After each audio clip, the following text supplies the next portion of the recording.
Hi friends, balloons ఇలా రెండు తయారు చేసుకున్న తర్వాత ఇలా ముడేయాలి. అది అందరికీ తెలిసే ఉంటుంది కదా. అయితే బెలూన్స్ అన్నీ ఒక వరుసలో ఇలా దండలా రావాలి అంటే ఎలాగో చెప్తాను చూడండి.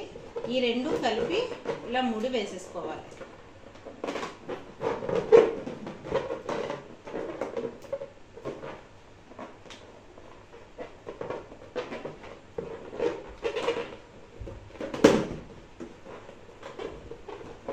ఇలా ఒక ముడి వేసేసుకుంటే ఇలా టైట్గా ఉండిపోతాయి.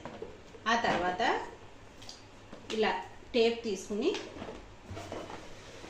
ఈ రెండు సమాన దూరంలో ఇలా చూసుకుని 2 టేప్ అందించాలి. చూడండి, నేను పెడతాను.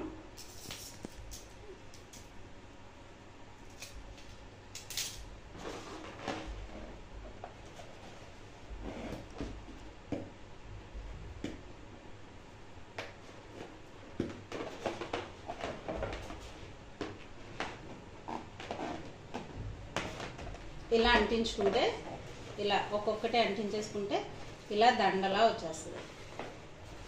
మీ పిల్లల బర్త్డేకి ఏమైనా యూజ్ అవుతుందేమోనని వీడియో చేస్తున్నాను. నచ్చితే మీరు కూడా చేయండి. Thanks for watching.